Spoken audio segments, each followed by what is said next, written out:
ಇನ್ನು ಅಕ್ರಮ ಕಲ್ಲು ಗಣಿಗಾರಿಕೆಯಿಂದ 4 ಚಿರತೆಗಳು ಸಾವನ್ನಪ್ಪಿರುವ ವಿಚಾರಕ್ಕೆ ಸಂಬಂಧಪಟ್ಟಂತೆ ಈಶ್ವರ್ ಖಂಡ್ರೆ ಅವರು ಅರಣ್ಯ ಸಚಿವರು ಪ್ರತಿಕ್ರಿಯೆ ಕೊಟ್ಟಿದ್ದಾರೆ. ಕ್ವಾರಿ ಅವರು ಬ್ಲಾಸ್ಟ್ ಮಾಡಿದ್ದಾರೆ ಬಂಡೆಯನ್ನ. ಕ್ವಾರಿ ಅರಣ್ಯದ ಒಳಗಡೆ ಬರಲ್ಲ, ಅರಣ್ಯದ ಹೊರಗೆ ಬರುತ್ತೆ. ನಮ್ಮ ಅಧಿಕಾರಿಗಳು ಮಾಹಿತಿಯನ್ನು ಕೊಟ್ಟಿದ್ದಾರೆ. ಪೋಸ್ಟ್ ಮಾರ್ಟಮ್ ವೇಳೆ ಚಿರತೆ ಗರ್ಭಿಣಿ ಅನ್ನೋದು ಗೊತ್ತಾಗಿದೆ. ಈ ವಿಚಾರವನ್ನ ಇಲಾಖೆ ಗಂಭೀರವಾಗಿ ಕನ್ಸಿಡರ್ ಮಾಡಿದೆ. ತಪ್ಪಿತಸ್ಥರ ವಿರುದ್ಧ ಎಫ್ಐಆರ್ ಅನ್ನು ಕೂಡ ದಾಖಲು ಮಾಡಿದ್ದೇವೆ. ಅರಣ್ಯ ಸಚಿವರಾದಂತಹ ಈಶ್ವರ್ ಖಂಡ್ರೆ ಅವರ ಹೇಳಿಕೆ ಇದು. ನೋಡಿ, ಮಾನ್ಯ ಎಸ್ ಜಿ ಸೋಮಶೇಖರ್ ಅವರ ಆರೋಪ ಜಸ್ಟ್ ಒಂದು ನಿಮಿಷ ಕೆಳಗಡೆ ನನಗೆ ಮಾಹಿತಿ ಬಂದಿದೆ. ನಾನು ನಿನ್ನೆ ಇವತ್ತು ಊರಲ್ಲಿ ಇದ್ದೆ, ಬೀದರ್ಲಿದ್ದೆ, ಭಾಳಷ್ಟು ಕಾರ್ಯಕ್ರಮಗಳಲ್ಲಿ ವ್ಯಸ್ತನಾಗಿದ್ದೆ. ಅವರು ದೂರವಾಣಿ ಮಾಡಿದ್ದಾರೆ ಅಂತೆ. ನನಗೆ ಫೋನ್ ನಾನು ಬದಲಾವಣೆ ಮಾಡಿದ ಕಾರಣ ಅವರ ದೂರವಾಣಿ ಕರೆ ನಾನು ತೆಗೆದುಕೊಳ್ಳಲಿಕ್ಕೆ ಆಗಲಿಲ್ಲ. ನನಗೆ ಮಾಹಿತಿ ಬಂದಿಲ್ಲ. ಮಾಹಿತಿ ಇದ್ದರೆ ಆದ್ಯತೆ ಮೇರೆಗೆ ಅವ್ರು ನಮ್ಮ ಸ್ನೇಹಿತರಿದ್ದಾರೆ, ಅವರ ದೂರವಾಣಿ ಕರೆ ನಾನು ಸ್ವೀಕಾರ ಮಾಡ್ತಾ ಇದ್ದೆ. ಈಗಾಗಲೇ ಅಲ್ಲಿ ಕ್ವಾರಿ ಅವರೇನು ಬ್ಲಾಸ್ಟ್ ಮಾಡಿದ್ದಾರೆ. ಕ್ವಾರಿ ಅರಣ್ಯದ ಒಳಗಡೆ ಬರೋದಿಲ್ಲ, ಹೊರಗಡೆ ಬರ್ತದೆ ಅಂತೇಳಿ ನಮ್ಮ ಅಧಿಕಾರಿಗಳು ಮಾಹಿತಿಯನ್ನು ಕೊಟ್ಟಿದ್ದಾರೆ. ಆದರೂ ಕ್ವಾರಿ ಬ್ಲಾಸ್ಟ್ ಮಾಡಿದ್ದಕ್ಕಾಗಿ ಒಂದು ಚಿರತೆ ಸತ್ತಿದೆ.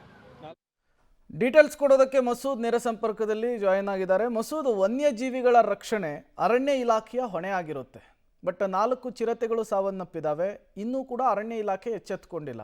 ಎಲ್ಲೋ ರೈತರು ಕಾಡು ಪ್ರಾಣಿಗಳನ್ನು ಬೇಟೆಯಾಡಿದರೆ ಅರಣ್ಯ ಇಲಾಖೆಯ ಸಚಿವರು ಮಾಹಿತಿ ಕೊಡ್ತಾರೆ, ರೊಚ್ಚಿಗೆ ಹೇಳ್ತಾರೆ.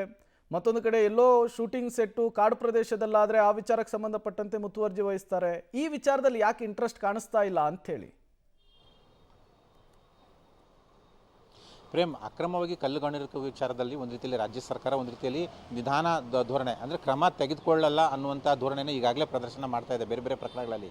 ಈಗ ಯಶವಂತಪುರ ಕ್ಷೇತ್ರದ ಚಿಕ್ಕನಹಳ್ಳಿ ಸುತ್ತಮುತ್ತ ಗ್ರಾಮಸ್ಥರಲ್ಲಿ ಒಂದು ರೀತಿಯಲ್ಲಿ ಆತಂಕ ಏನಂದರೆ ಅಲ್ಲಿ ಬೇರೆ ಬೇರೆ ಸರ್ವೆ ನಂಬರ್ಗಳಲ್ಲಿ ಅಕ್ರಮವಾಗಿ ಕ್ರಷರ್ಗಳನ್ನು ಮಾಡಲಾಗ್ತಿದೆ, ಕಲ್ಲು ಗಣಿಗಾರಿಕೆ ಮಾಡಲಾಗ್ತಿದೆ, ದೊಡ್ಡ ದೊಡ್ಡ ಸಿಡಿ ಬಂಡೆಗಳನ್ನು ಉಪಯೋಗಿಸಿ ದೊಡ್ಡ ದೊಡ್ಡ ಬಂಡೆಗಳನ್ನು ಸಿಡಿಸ್ತಾ ಇದ್ದಾರೆ. ಇದಕ್ಕೆ ಈಗಾಗಲೇ 4 ಚಿರತೆಗಳು ಸತ್ತಿದ್ದಾವೆ, ಪಕ್ಷಿಗಳಿಗೂ ಸಮಸ್ಯೆ ಆಗಿದೆ, ಸುತ್ತಮುತ್ತಲ ಗ್ರಾಮೀಣ ಭಾಗದ ಜನಕ್ಕೂ ಕೂಡ ಸಾಕಷ್ಟು ಸಮಸ್ಯೆ ಆಗಿದೆ, ರಸ್ತೆಗಳೆಲ್ಲ ಹಾಳಾಗಿದೆ, ಒಂದು ರೀತಿಯಲ್ಲಿ ಮಾಲಿನ್ಯಕಾರಕ ವಾತಾವರಣ ಆ ಒಂದು ಪ್ರದೇಶಗಳಲ್ಲಿ ನೆಲೆಸಿದೆ. ಇವೆಲ್ಲ ಸಮಸ್ಯೆಗಳನ್ನ ಇಟ್ಕೊಂಡು ಇವತ್ತು ಶಾಸಕ ಸೋಮಶೇಖರ್ ಅವರು ಒಂದು ಎಚ್ಚರಿಕೆಯನ್ನು ರಾಜ್ಯ ಸರ್ಕಾರಕ್ಕೆ ರವಾನೆ ಮಾಡಿದ್ರು. ಇದ್ರ ವಿರುದ್ಧ ಕ್ರಮ ತೆಗೆದುಕೊಳ್ಳದಿದ್ದರೆ ನಾನು ಪ್ರತಿಭಟನೆ ಮಾಡ್ತೇನೆ, ಹೋರಾಟದ ಹಾದಿ ಹಿಡಿಬೇಕಾಗುತ್ತೆ ಅನ್ನುವಂಥ ಎಚ್ಚರಿಕೆಯನ್ನು ಕೂಡ ಕೊಟ್ಟರು. ಇದ್ರ ವಿರುದ್ಧ ಅಧಿಕಾರಿಗಳ ಗಮನಕ್ಕೆ ತಂದರೂ ಕೂಡ ಪ್ರಯೋಜನ ಆಗಿಲ್ಲ. ಸಚಿವರಿಗೆ ಫೋನ್ ಮಾಡಿದ್ರೆ ಅವರು ಕೂಡ ಫೋನ್ ರಿಸೀವ್ ಮಾಡಲ್ಲ ಅನ್ನುವಂಥ ಅಳಲನ್ನು ಕೂಡ ಶಾಸಕರು ತೋಡ್ಕೊಂಡ್ರು. ಇದರ ಬೆನ್ನಲ್ಲೇ ಅರಣ್ಯ ಸಚಿವ ಈಶ್ವರ್ ಖಂಡ್ರೆ ಅವರು ಇದಕ್ಕೆ ಪ್ರತಿಕ್ರಿಯೆ ಕೊಟ್ಟಿದ್ದಾರೆ. ಅವ್ರು ಹೇಳ್ತಿರೋ ಪ್ರಕಾರ ಚಿರತೆ ಸತ್ತಿದೆಯಲ್ಲ, ಅದು ಸಂಬಂಧಪಟ್ಟಂತೆ ಎಫ್ಐಆರ್ ದಾಖಲೆ ಮಾಡಿಕೊಳ್ಳಲಾಗಿದೆ. ಆದರೆ ಅಲ್ಲಿ ಕಲ್ಲು ಗಣಿಗಾರಿಕೆ ನಡೀತಾ ಇದೆ, ಅದು ಅರಣ್ಯ ವ್ಯಾಪ್ತಿಯ ಬರಲ್ಲ, ಅರಣ್ಯ ಪ್ರದೇಶದ ವ್ಯಾಪ್ತಿಗೆ ಬರೋದಿಲ್ಲ, ಅದರ ಆಚೆಗೆ ಬರುತ್ತೆ. ಹಾಗಾಗಿ ಆ ನಿಟ್ಟಿನಲ್ಲೂ ಕೂಡ ನಾವು ಕ್ರಮ ತೆಗೆದುಕೊಳ್ತೇವೆ. ಒಂದು ವೇಳೆ ಅಕ್ರಮವಾಗಿ ಕಲ್ಲು ಗಣಿಗಾರಿಕೆ ಮಾಡಿ ಅಥವಾ ನಿಯಮ ಉಲ್ಲಂಘನೆ ಏನಾದರೂ ಕಂಡು ಬಂದಲ್ಲಿ ನಾವು ಕ್ರಮ ತೆಗೆದುಕೊಳ್ತೇವೆ, ಯಾರೇ ದೊಡ್ಡವರಿದ್ದರೂ ಕೂಡ ಬಿಡಲ್ಲ ಅನ್ನುವಂಥ ಭರವಸೆಯನ್ನು ಕೊಟ್ಟಿದ್ದಾರೆ. ಆದರೆ ಯಾವ ರೀತಿ ಕ್ರಮ ತೆಗೆದುಕೊಳ್ತಾರೆ ಅನ್ನುವಂಥದ್ದನ್ನು ಹೇಳಿಲ್ಲ.